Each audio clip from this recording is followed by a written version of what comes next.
Hello, good evening.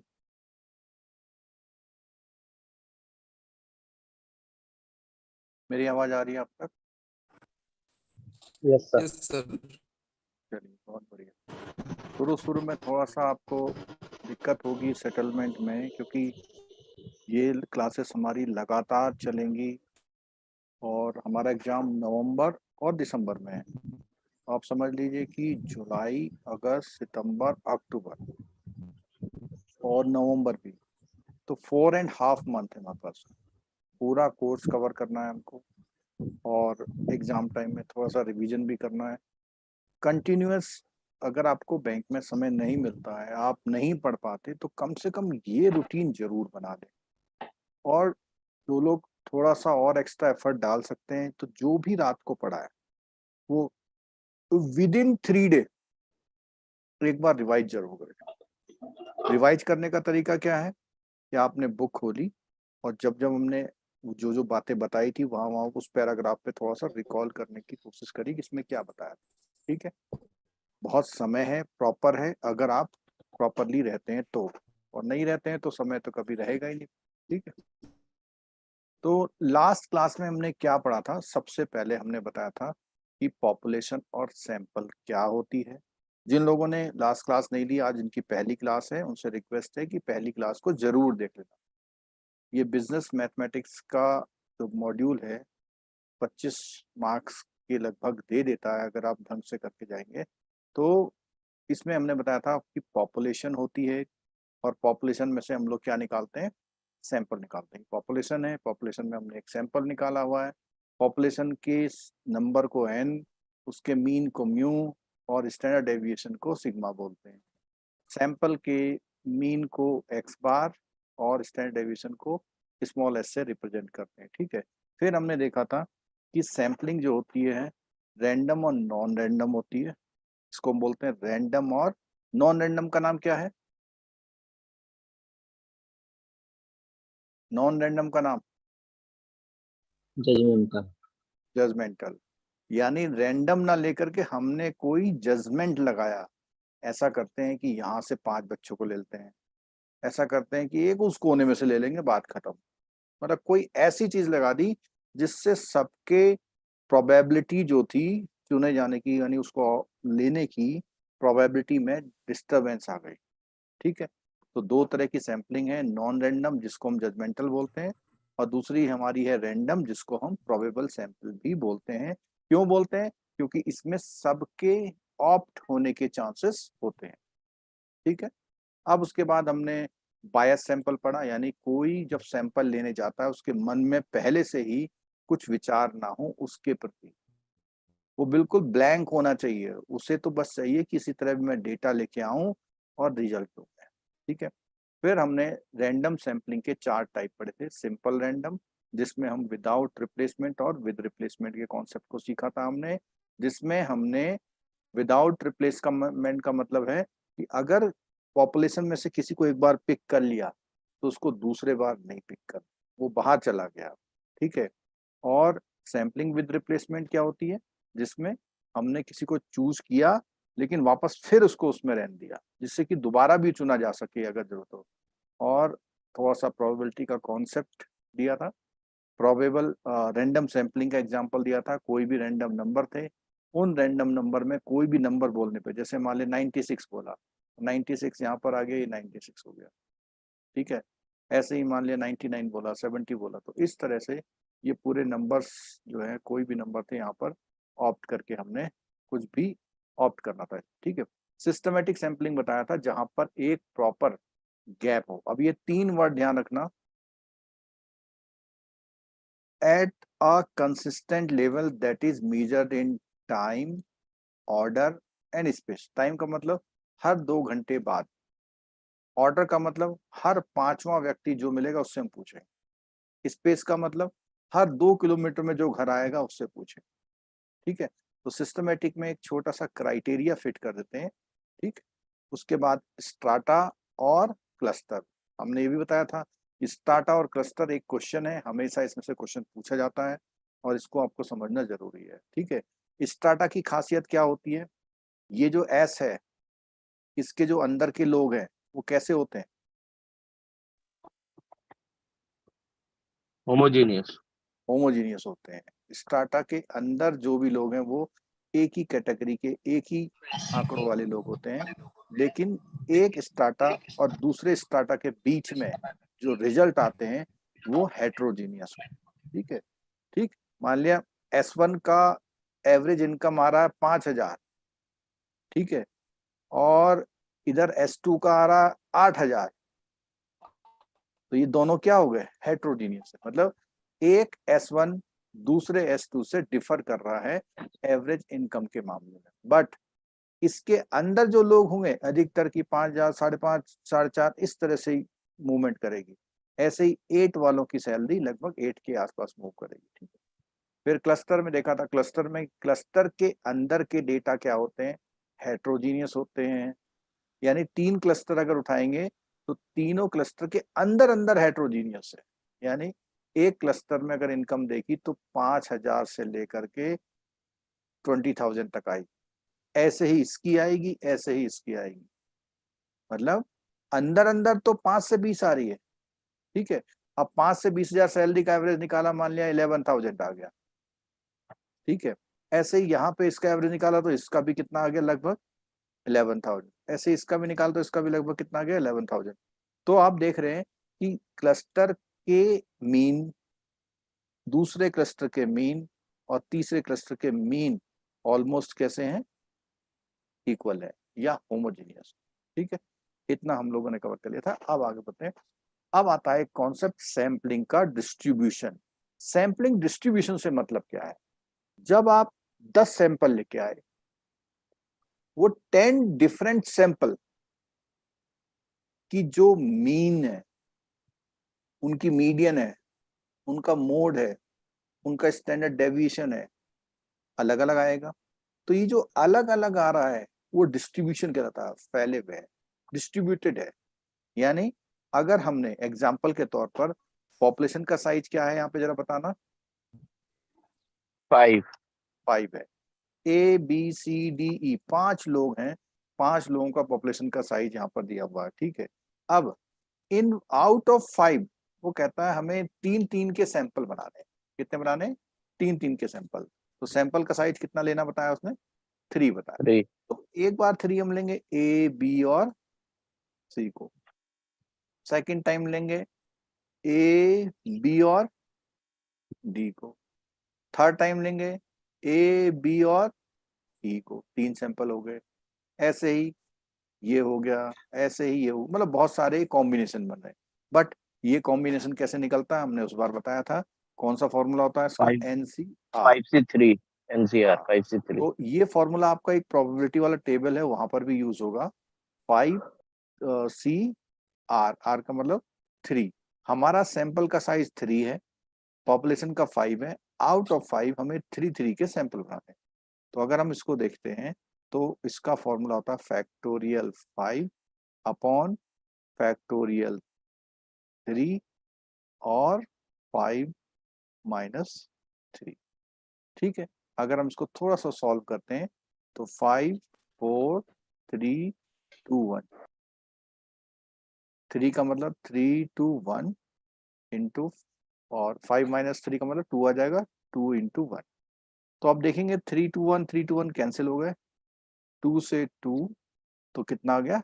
10। इसका मतलब कितने सैंपल बनेंगे? टोटल कितने सैंपल निकलेंगे इसमें? 10 10। निकले। अच्छा, मुझे एक चीज बतानी है, ये जो 10 सैंपल आ रहे हैं, ये सैंपल विदाउट रिप्लेसमेंट है या विद रिप्लेसमेंट? Without replacement. नहीं सर, अब विदाउट रिप्लेसमेंट। विद रिप्लेसमेंट है। क्या है? With replacement. क्यों है विद रिप्लेसमेंट? क्योंकि जब हमने ABC को पिक किया था तो अगले सैंपल के लिए हमारे पास कितने लोग बच जाते? केवल 2। तो 3 निकलते नहीं। हमने क्या करा? पिक तो किया लेकिन दोबारा डाल दिया। तो दोबारा डालेंगे यानी ये B और C दूसरों के साथ ग्रुप बनाएंगे। तो इसके हिसाब से अगर देखा जाए तो जो हमारे 10 कॉम्बिनेशंस बनेंगे, बेसिकली NCR फॉर्मूले का यूज ये है, ये हमको ये बताता है कि जो प्रोबेबल सैंपल निकलेंगे वो कितने निकलेंगे, 10, जिसमें हर एक बंदा हर एक के साथ कनेक्टेड होगा। जैसे ABC, AB के साथ D, AB के साथ E, मतलब हर बंदा हर एक से कनेक्टेड होगा, जिसको हम किससे निकालते हैं, कॉम्बिनेशन। हमारे 10 कॉम्बिनेशन बनेंगे 3 साइज के। अब यहां पर जब हमने देखा तो ये जो A है, ये B है, और ये कौन है, C। यानी A की वैल्यू, B की वैल्यू और C की वैल्यू यहाँ टेबल में देख लीजिए। A की 160, 162 और 164। तो ये आ गई A की वैल्यू, ये आ गई हमारी B की वैल्यू, और ये हो गई हमारी C की वैल्यू। अब ये जो सैंपल है, इस सैंपल का इन्होंने क्या निकाल दिया, मीन। सैंपल का क्या निकाला, मीन। तो हमने बताया था कि सैंपल का मीन किससे रिप्रेजेंट करते हैं, एक्स बार, एक्स बार। ठीक है। और पॉपुलेशन का मीन किससे करते हैं, म्यू। म्यू से। तो अगर हम इन पांचों का मीन निकालते हैं, दैट विल बी म्यू। तो इनका सम कर लो कितना आता है,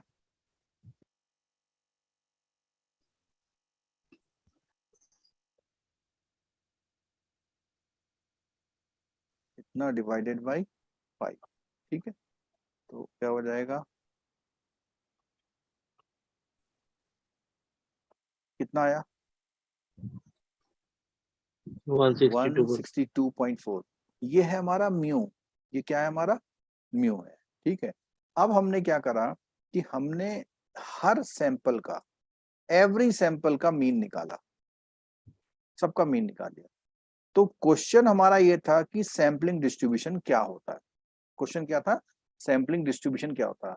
यही सैम्पलिंग डिस्ट्रीब्यूशन है जो इतने सारे सैंपल जो थे उनकी जो वैल्यूज निकल के आ रही हैं, इसी को हम सैम्पलिंग डिस्ट्रीब्यूशन बोलते हैं। ठीक है।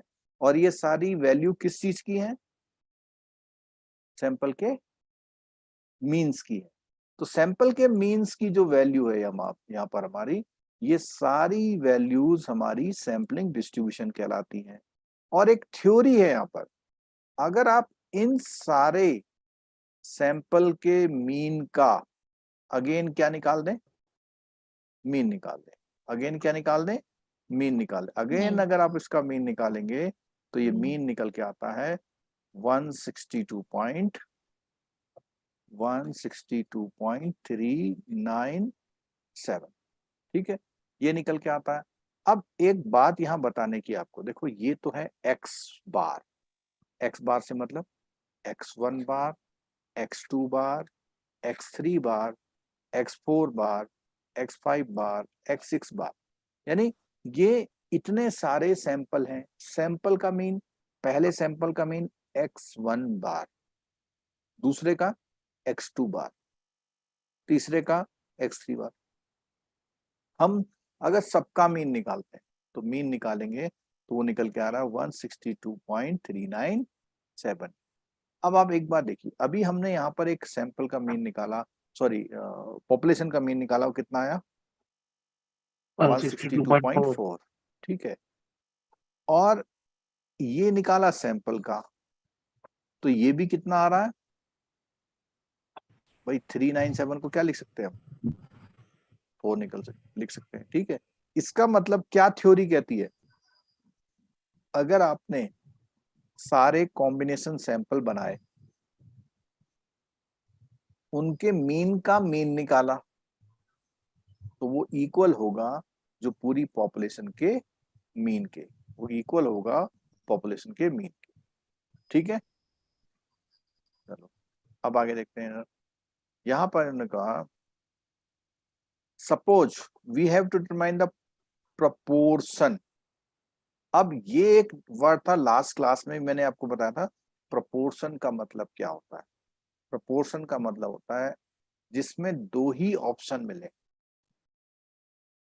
जैसे yes no, defected, non defected, alcoholic, non alcoholic, vegetarian, non vegetarian.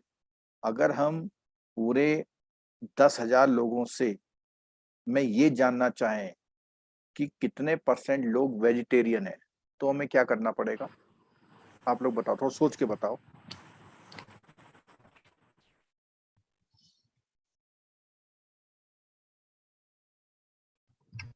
10,000 लोग हैं।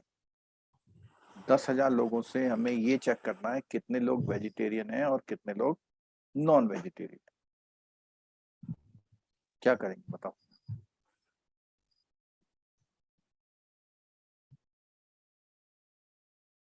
सबसे बढ़िया है 10,000 लोगों से जाके पूछ लेंगे, है ना? सैंपल लेंगे सर, सवाल में। हाँ, तो 10,000 लोगों से पूछना एक exercise, tough exercise, costly exercise हो सकती है। तो ऐसे डेटास को हम लोग पूरा ना करके थोड़ा सा सैंपल ले लेंगे, यानी 10-15 घरों में जाके पूछ लेंगे। वहां से जो डेटा आएगा उसको ये मानेंगे कि शायद यहाँ जितने लोग रहते हैं वो सब ऐसे ही हैं। लेकिन अगर सैंपल लेने वाला बंदा किसी खास ऐसे रिलीजन से बायस्ड है जहां पर वो जा रहा है, तो वहां पर अधिकतर लोग कह रहे हैं कि भाई हम तो वेजिटेरियन हैं, हम तो वेजिटेरियन। तो पूरी पॉपुलेशन के बारे में क्या इन्फरेंस निकल के आएगा?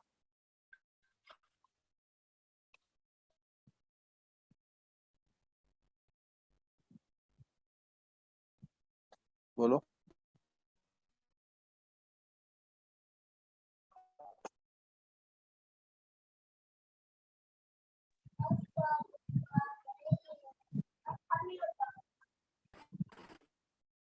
आप लोगों के आंसर तो नहीं आ रहे, लेकिन आपके घरों में जो बातें हो रही वो आ रही।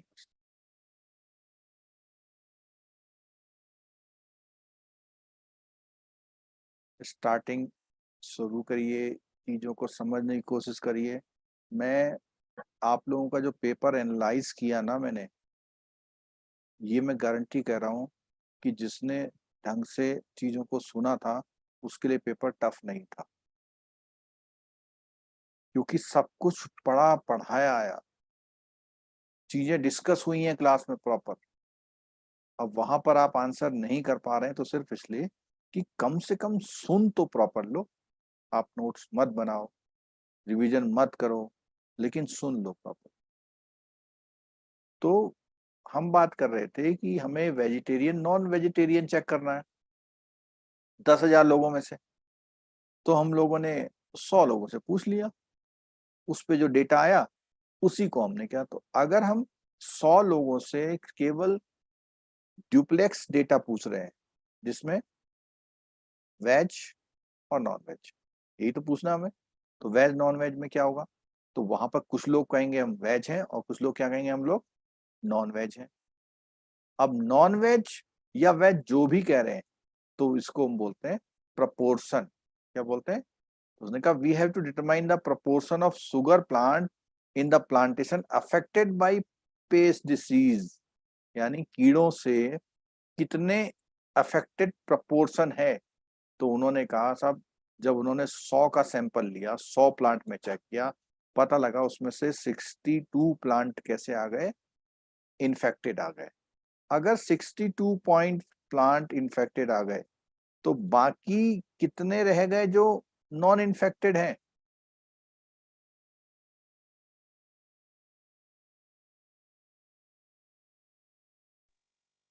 बोलो।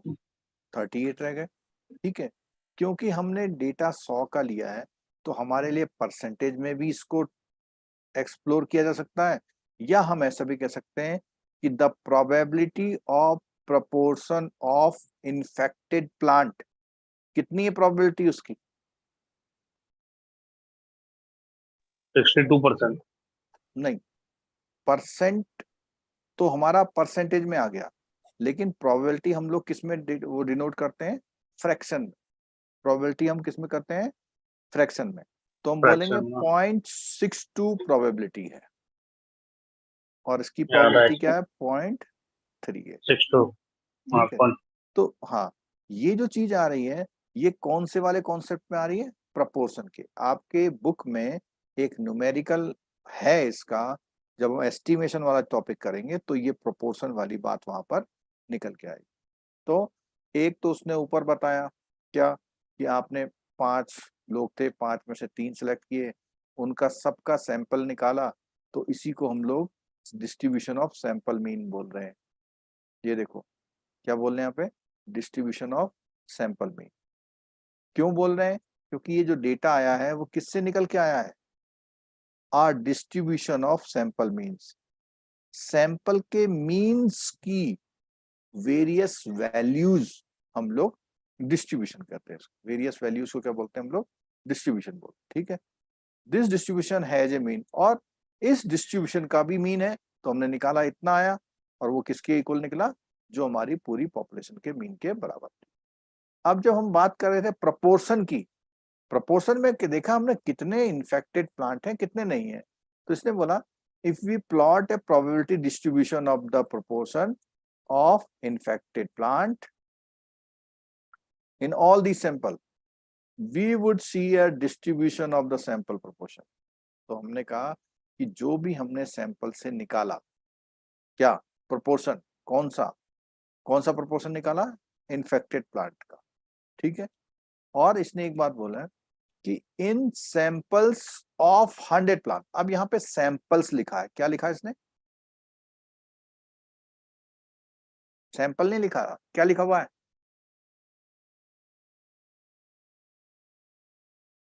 सैंपल्स लिखा हुआ है।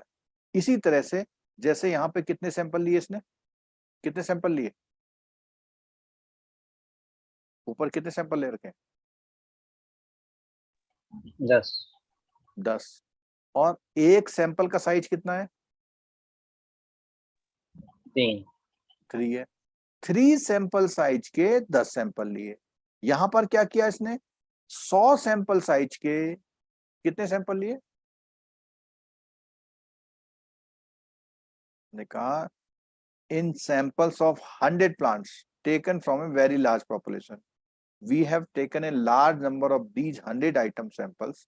मतलब जो भी सैंपल्स लिए वो कितने कितने आइटम के लिए? उन्होंने सारे आइटम 100 के। तो उस पे अगर इसने प्रोबेबिलिटी निकाली तो उन्होंने कहा प्लॉट अ प्रोबेबिलिटी डिस्ट्रीब्यूशन, हर एक में प्रोबेबिलिटी यानी एक सैंपल में इतनी आई, दूसरे सैंपल में हो सकता है इतनी आए, तीसरी सैंपल में हो सकता है 92 आ जाए, फोर्थ सैंपल में हो सकता है 58 आ जाए, कितनी भी आ सकती है। तो अगर एक से ज्यादा प्रोबेबल सैंपल्स में आ रही हैं तो इसी को हम लोग क्या बोलते हैं? प्रोबेबिलिटी, क्या बोलेंगे? Probability distribution. हाँ, मतलब वेरियस वैल्यूज को डिस्ट्रीब्यूशन नाम दिया हुआ है। ठीक है, अब इसके बाद क्या है? The term proportion here refer to the proportion that is infected. तो उसने कहा कि यहाँ पे 62% है, यहाँ पे 58 है, यहाँ 61 है, और इतने परसेंट है। ठीक है, अब बोलता है sampling distribution. Sampling distribution is the distribution of all possible values of a statistics from all possible samples of a particular। तो इसने बोला कि सैम्पलिंग डिस्ट्रीब्यूशन क्या होता है? उसने बोला जितने भी सैंपल है आपके, ऑल पॉसिबल सैंपल से जो भी वैल्यू ऑफ क्या निकल के आती है, क्या लिखा है? स्टैटिस्टिक। तो हमने एक बात ऊपर बताई थी कि जब भी हम सैंपल के साथ ट्रीटमेंट करते हैं तो सैंपल के जो भी डेटा होते हैं उनको किस नाम से जानते हैं? किस नाम से जानते हैं? स्टैटिस्टिक्स। और पॉपुलेशन के कोई भी डेटा की बात करते हैं तो उसको किस नाम से जानते हैं? पैरामीटर। पैरामीटर। तो हमेशा ध्यान रखना सैंपल के लिए ये वर्ड n, x बार और small s, these are called statistics of sample, statistics of sample. ठीक है,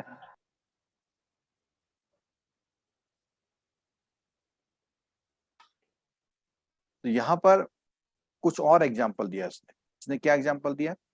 डिफरेंट सैंपलिंग डिस्ट्रीब्यूशन निकाले। मतलब बहुत सारे जो सैंपल्स होते हैं उसके जो वैल्यूज निकल के आती हैं उन्हीं वैल्यूज को हम लोग क्या बोलते हैं?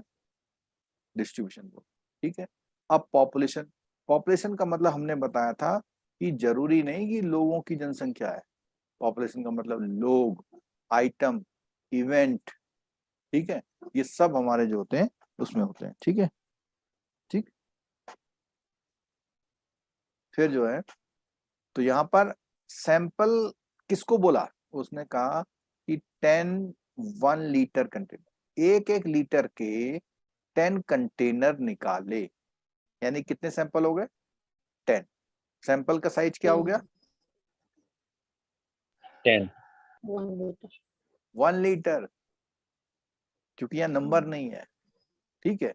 अच्छा, यहाँ बोला ग्रुप्स ऑफ 5 प्लेयर्स, इसमें बता सकते हैं सैंपल का साइज क्या है,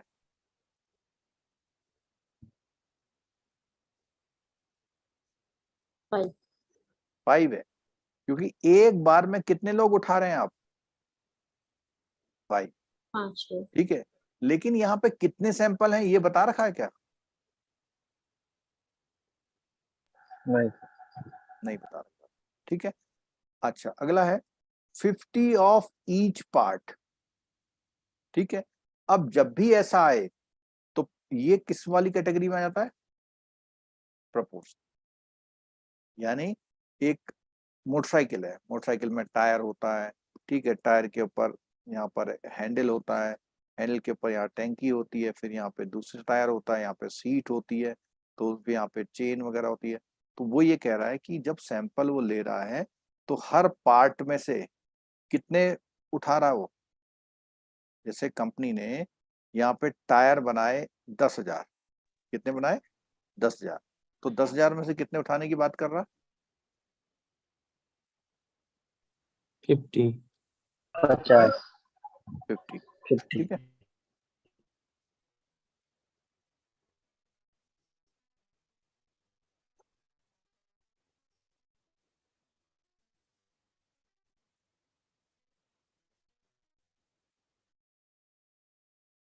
तो यहाँ पर कहता है कि टायर के भी 50 पार्ट लगाए, हैंडल के भी 50 निकाले, चेन के भी 50 निकाले, और सीट के भी 50 निकाले, तो सैंपल का साइज कितना है, 50। 50, ठीक है। और उसको निकालने के बाद उसने, जब इसने इस टायर के 50 निकाले तो उसमें निकल के आया कि 38% कैसे निकले, डिफेक्टिव, और 62 कैसे निकले, नॉन डिफेक्ट। तो ये 38 प्रोबेबिलिटी, 0.38, 0.62, ये क्या है इनकी प्रोबेबिलिटी है, ये क्या है इनकी प्रोबेबिलिटी, ठीक है। ये क्या निकली इनकी प्रोबेबिलिटी, ठीक है।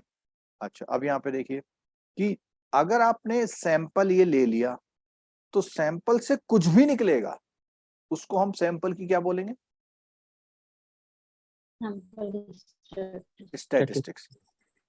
जब अभी मैं कुछ क्वेश्चंस और देख रहा था, ये जो हम यहाँ बात कर रहे हैं ना, ये ऐसे ऐसे क्वेश्चन आपके एग्जाम में पूछे जा रहे हैं, लेकिन यहाँ पे थोड़ा सा कैजुअल होने की वजह से आप वहां पे छोटी छोटी गलतियां कर देते हैं।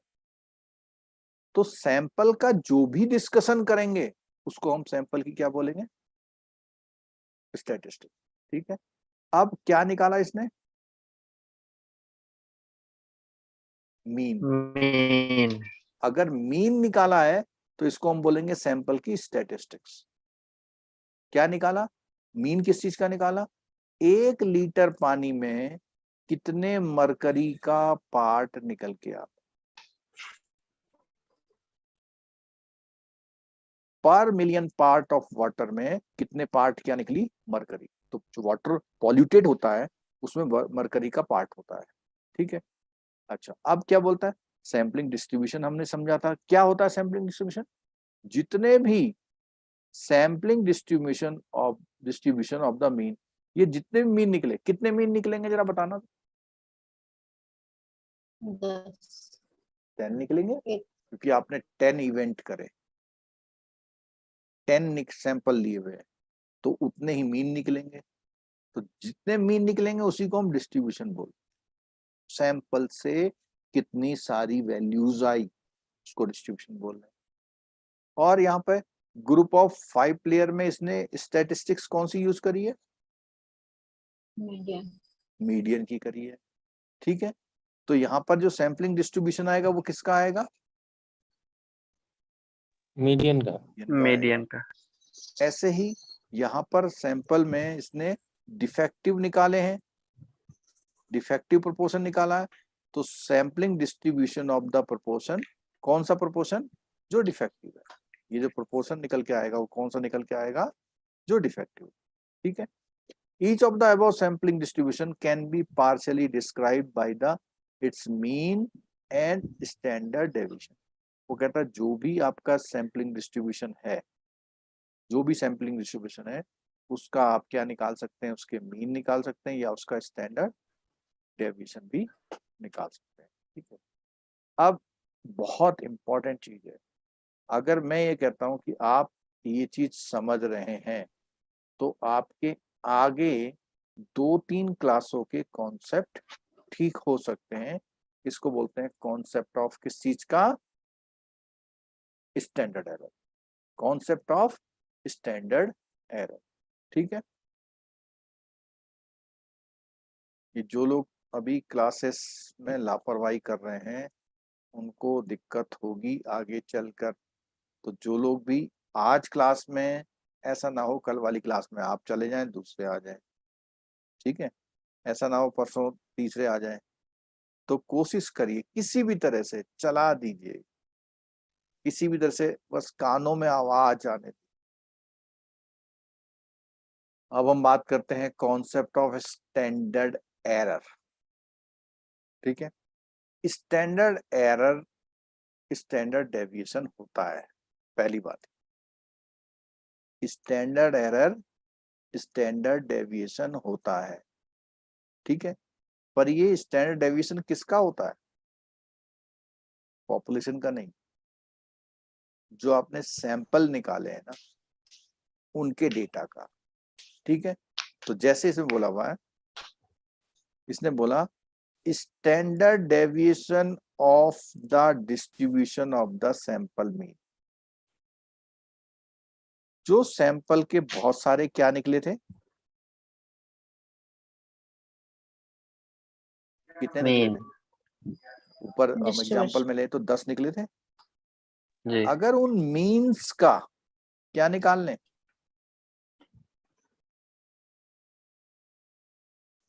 क्या निकालें? Standard deviation. अगर उस मीन का स्टैंडर्ड डेविएशन निकालें उसी को हम स्टैंडर्ड एरर ऑफ द क्या बोलेंगे, ठीक है। और समझाता हूं, समझो इधर समझो बात को। पहली बात स्टैंडर्ड डेविएशन समझो, क्योंकि ये आपका बीएफएम में भी काम आता है, एबीएम में भी काम आता है, कई जगह इसका नाम आएगा, तो उसका थोड़ा कॉन्सेप्ट समझो। स्टैंडर्ड डेविएशन का मतलब होता है जो वैल्यूज है ना वो वैल्यूज कितनी दूर दूर है। जैसे अगर मैं ऐसे बात करूं आपसे,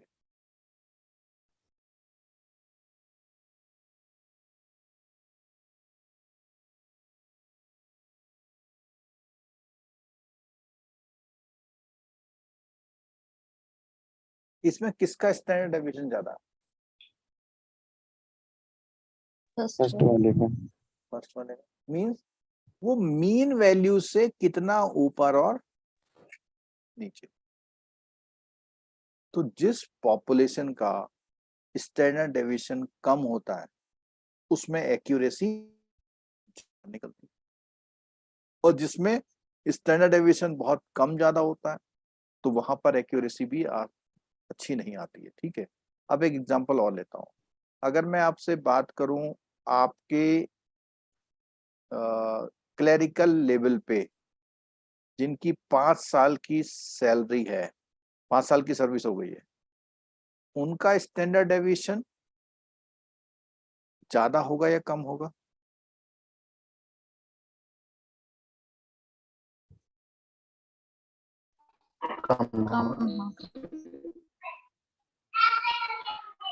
अगर मैं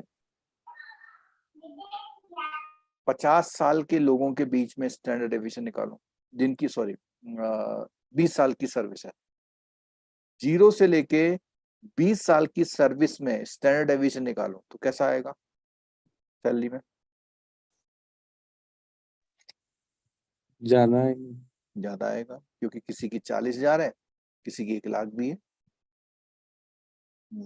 ठीक है, लेकिन 5 साल में निकालूंगा तो स्टैंडर्ड डेविएशन पॉपुलेशन की टाइप को बताता है, आपको एक डेटा देता है कि इसमें कितना गैप है, और उसको कैसे निकालते हैं उसका तरीका देख लो। ये 2-3 जगह आपके काम आने वाला है। बीएफएम में भी बी मॉड्यूल में काम आएगा, यहाँ पर भी काम आ सकता है। स्टैंडर्ड डेविएशन कैसे निकालते हैं? मान लिया हमने 10 लोगों का वेट लिख लिया, यहाँ पे 68, 62, 72, 58, 45 और 62 ऐसे करके लिख लिया। ठीक है, इसको हम बोलते हैं एक्स। फिर हमने इनका निकाला एक्स बार। एक्स बार क्या होता है? इनका मीन। तो इनका मीन मैं रफ में लिख दे रहा हूँ, बाद में अब पूछना मत कि कहाँ से आया। मैं इसका मीन लिख दे रहा हूँ 64 ले लो। कितना ले लिया मैंने?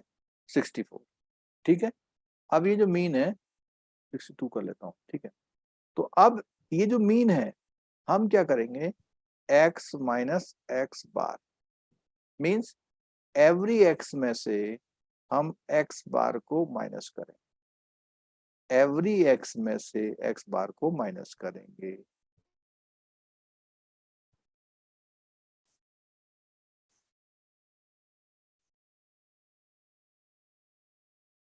ठीक है, क्या होगा यहाँ पे?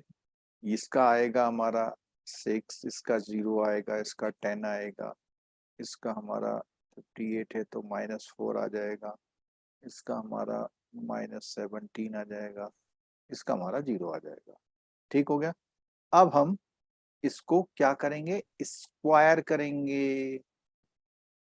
इसको बोलते हैं डेविएशन का square. This is known as deviation, this is known as deviation. Deviation मतलब original all values mean value के कितना डेविएट कर रही है, ऊपर या नीचे। ठीक है, डिफरेंस क्या है उसमें। ठीक है, और इसका स्क्वायर करेंगे।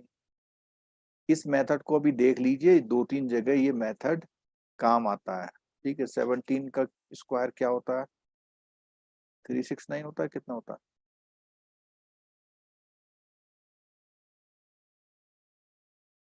एट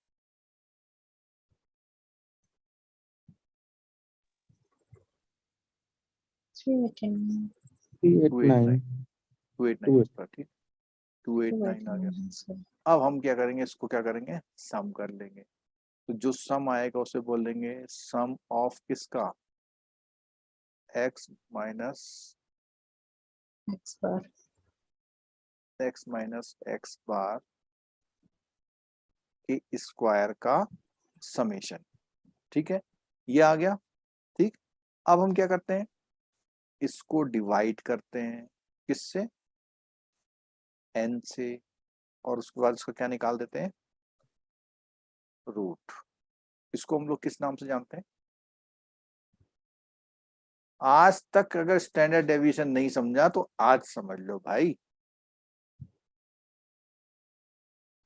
दिए हुए डेटा में उसका जो मीन है सबका डिफरेंस निकाल लो, जिसको हम लोग डेविएशन बोलते हैं। इस डिफरेंस का क्या निकाल दो, स्क्वायर।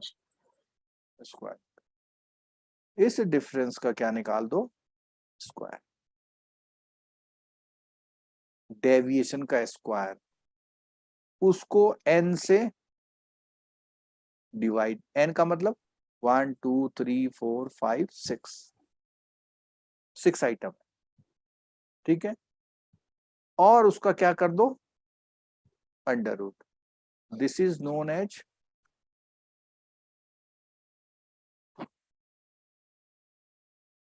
क्या, सिग्मा। सिग्मा। सिग्मा को हम लोग क्या लिखते हैं, स्टैंडर्ड डेविएशन। ठीक है, ये हमने स्टैंडर्ड डेविएशन किसका निकाला, इन वैल्यूज का निकाला। ध्यान से सुनना अब जरा मेरी बात। अगर हम यही स्टैंडर्ड डेविएशन किसका निकाल दें?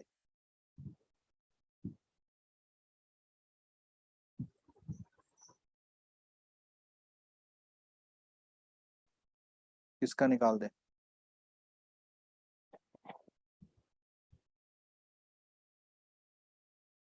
अगर इस चीज को समझ गए, आज की क्लास हमारी सक्सेसफुल हो। अच्छा ये बताओ, मैंने स्टैंडर्ड डेविएशन किसका निकाला?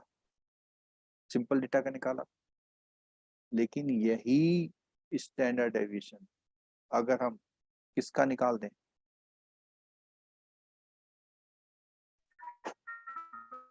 मीन का। मीन का नहीं, सैम्पलिंग डिस्ट्रीब्यूशन मीन का। और सैम्पलिंग डिस्ट्रीब्यूशन मीन इस टेबल में है कहीं पे? देखना जरा। जो काम मैंने 6 डेटा से किया ना, अगर वही काम मैं इससे करता, किससे? इससे कर, किससे? इन सारे डेटा से करता। कोई मुझे बताएगा मेरे को, अगर इसका स्टैंडर्ड डेविएशन निकालना हो इन सारे डेटा का, तो मैं वही एक्सरसाइज करूंगा ना जो मैंने करी थी। क्या करूंगा मैं? पहले इन सारे डेटा को क्या करूंगा? बोलो। सारे डेटा को ऐसे लिख लूंगा लाइन से, ठीक है। अब लाइन से लिखने के बाद क्या करूंगा? इसका मीन निकालूंगा। हमने निकाला था मीन, कितना आया था? अगर मैं ऐसा करूं 162, 164, 159.33 और उसके बाद इन सारी वैल्यूज को इससे माइनस करूं तो क्या आएगा? डेविएशन आएगा। फिर मैं डेविएशन का क्या करूंगा? स्क्वायर करूंगा। फिर स्क्वायर का क्या करूंगा? समेशन करूंगा। समेशन के बाद में क्या करूंगा? Under root. डिवाइड करूंगा। किससे करूंगा? n से। यहां पर n कितना है?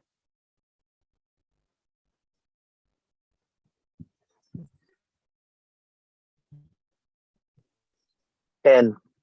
10 है, ठीक है। उसका फिर मैं क्या निकालूंगा?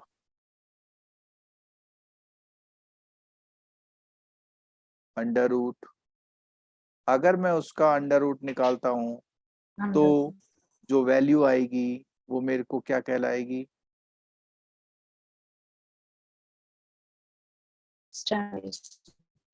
ठीक है, वो वैल्यू मेरे को कहलाएगी सिग्मा, नहीं कहलाएगी। क्या कहलाएगी वो? सब लोग बहुत ध्यान से देखना, बड़ी अच्छी बात बताऊंगा मैं आपको। वो बात ये है कि वो ये कहलाएगी, ये कहलाएगी। जरा पहचानो क्या लिखा मैंने? सिग्मा एक्स बार। हाँ, इसका मतलब ये है, ये जो सिग्मा निकाला मैंने, किनका सिग्मा निकाला है? एक्स बार। और हाँ, जो बहुत सारे मीन्स थे, और ये सारे मीन्स को हम सैम्पलिंग क्या बोल रहे थे?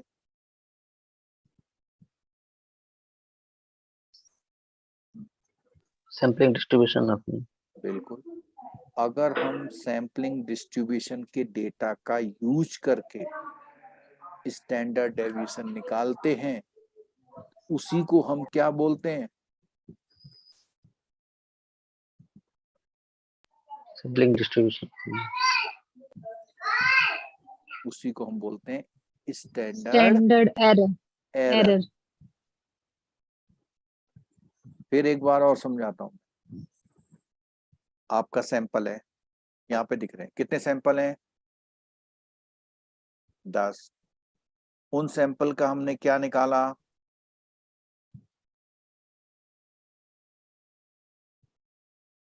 क्या निकाला? मीन निकाला। और ये सारे मीन्स क्या कहलाएंगे? इन सारे ऑल मीन्स को क्या बोलते हैं? Distribution of Means. Sample means है। इस इन मीन्स का अगर मैं क्या निकाल दूं? Standard deviation. स्टैंडर्ड डेविएशन इस मेथड से, तो जो स्टैंडर्ड डेविएशन आएगा उसको मैं केवल सिग्मा नहीं लिखूंगा, सिग्मा ऑफ क्या लिखूंगा? X bars, sigma of x bars. और इसी को हम लोग थ्योरेटिकली स्टैंडर्ड एरर बोलते हैं। अब एक बार और डेफिनेशन देखते हैं, जरा क्या बोल रहा, फिर से देखो एक बार क्या कह रहा, देखो जरा। कहता है स्टैंडर्ड डेविएशन निकालो, किसका? ऑफ द, किसका? Distribution of the sample mean. Distribution of the sample mean क्या है इस वाली लाइन में? बोलो।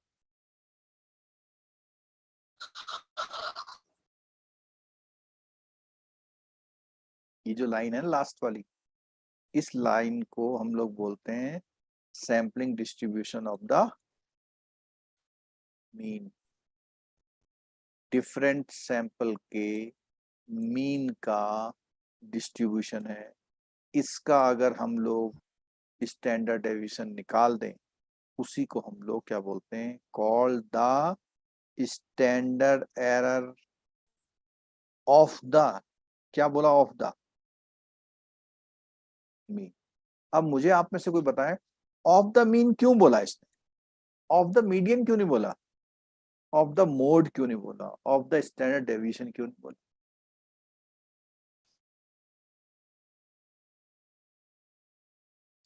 अगर हम सैम्पलिंग मीन्स का डिस्ट्रीब्यूशन यूज कर रहे हैं तो उसे हम standard error of the mean बोलेंगे। ठीक है। अब एक लाइन और लिखी है इसमें, आपको बता दूं इस बुक में ये दो लाइन इतनी घुमा के दे रखी हैं। जैसे क्यों घुमा के दे रखी हैं? यहाँ पे पहले लिखता है standard deviation of the distribution, यहाँ पे वो बात दूसरी लाइन में बाद में लिखता है। क्या लिखता है? Standard deviation of the distribution of the sample proportion. ठीक है। यहां बोलता है इज कॉल्ड दिस, यहां पर बोलता है दिस इज। किसी को मेरी बात समझ में आई? ये दो सेंटेंस हैं, ग्रामेटिकली मतलब एक है दोनों का, लेकिन लिखने का स्टाइल अलग है। कुछ इस तरह से जैसे एक्टिव पैसिव नहीं करते हम लोग, एक्टिव वॉइस पैसिव वॉइस, कुछ इस तरह से एक्टिव वॉइस और जैसे पैसिव वॉइस।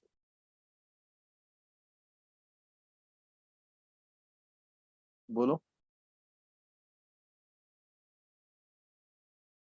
ये यहां शुरू किया इसने standard deviation of the, is called this, मतलब स्टैंडर्ड एरर बाद में यूज किया। यहां पर उसने क्या करा? Standard error of the proportion is the standard deviation of the distribution of the sample proportion. अगर आप में से एक भी ये कह दे मुझे समझ में आ गया तो मुझे बड़ी खुशी होगी।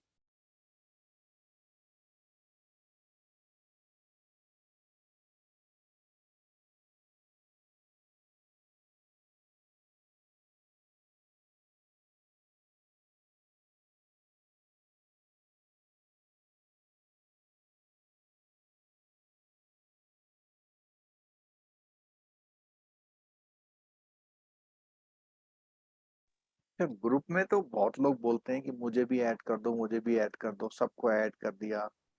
क्लास में तो नहीं आते, खाली ग्रुप में ऐड करने से पास हो जाते हैं क्या? जो सर जो standard error of the mean है और standard deviation of the mean के इक्वल है।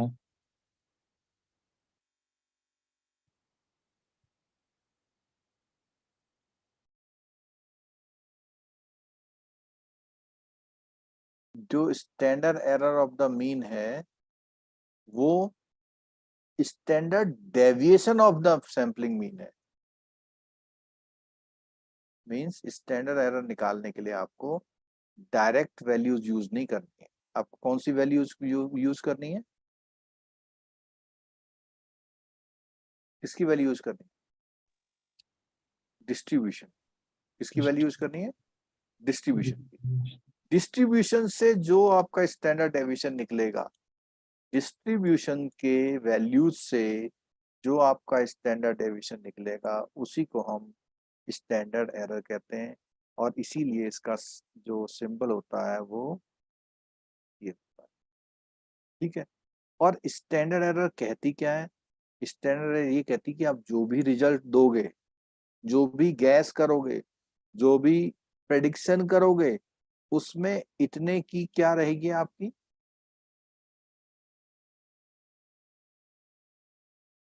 कम या ज्यादा। अगर आपने कहा कि साहब यहाँ जो पॉपुलेशन है उनकी एवरेज इनकम 48,000 पर एनम है, तो आपसे दूसरा सवाल पूछा जाएगा कि ये तो बताओ कि आपका स्टैंडर्ड एरर क्या है। आपने बोला साहब 5,000 है, तो 5,000 प्लस और 5,000 माइनस। इसका मतलब ये हो जाएगा कि आप बोलोगे कि ये जो पॉपुलेशन है इनकी एवरेज इनकम 43,000 से लेकर के कितनी है? 53,000। ठीक है, 43,000 से लेकर कितनी है? 53,000। तो स्टैंडर्ड एरर का काम होता है आपके अनुमान में एक्यूरेसी लाना। आपके जो आपने इन्फेरेंस किया हुआ है, प्रेडिक्शन किया हुआ, फोरकास्टिंग कर रहे हैं, उसमें आप एस्टिमेट लगा रहे हैं, उस सैंपल से जो रिजल्ट मिला उस रिजल्ट में कुछ प्लस या माइनस करना क्या कहलाता है? Standard error. ठीक है। और इस स्टैंडर्ड एरर का आगे हम लोग यूज करेंगे। ठीक है। फिर यहाँ पे देखिए जो मैंने बात बोली उसको थोड़ा सा पैराग्राफ में देखिए। The term standard error use because it has a very specific meaning. For example we take the average height of college girls in India across various sample, we would calculate the mean height of each sample. हमने हर sample में mean निकाल लिया। There would be some variability in our observe mean, मतलब किसी कहीं से 162 आया, कहीं से 164 आया। These variability in sampling statistic result from the sampling error। और ऐसा यूं इसलिए होता है कि जो सैंपल लेने गया था हो सकता है कहीं से ऐसी जगह से सैंपल लिया जहाँ सारे लंबे लंबे बच्चे थे, या कहीं ऐसी जगह से लिया जहाँ सारे छोटे छोटे बच्चे थे। Thus, the difference between the sample and population means is due to the choice of sample। अगर पूछेगा कि सैंपल और पॉपुलेशन मीन में जो गैप आया है वो क्यों आया है, due to the choice of. अगर एग्जैक्ट अच्छा वाला सैंपल लेगा तो पॉपुलेशन के बराबर आएगा। दस, the standard error of the sampling distribution means measures the extent to which the means vary, कि किस हद तक आपका जो पॉपुलेशन का मीन है वो वेरी करेगा। किसके लिए? Chance error in sample process. The standard deviation of the distribution sample statistics is known as the standard error of the statistics. अब यहां पर इसने एक वर्ड यूज किया, स्टैटिस्टिक्स। ऊपर वो वर्ड यूज कर रहा था क्या? ऊपर वर्ड क्या यूज कर रहा था? Mean mean. या प्रपोर्शन। हमने ऊपर देखा था कि सैंपल की स्टैटिस्टिक्स जो होती है मीन, प्रपोर्शन, और तीसरी मीडियन, और चौथी मोड, और पांचवी क्या होती है? पांचवी स्टैंडर्ड डेविएशन। ये देखो जो सैंपल की स्टैटिस्टिक्स होती है, या तो हम मीन निकालते हैं या स्टैंडर्ड डेविएशन निकालते हैं, या हम लोग क्या निकालते हैं, मोड, या हम लोग क्या निकालते हैं, मीडियन। ठीक है, ये ठीक। तो आज हम लोगों ने ये स्टैंडर्ड एरर का कॉन्सेप्ट किया।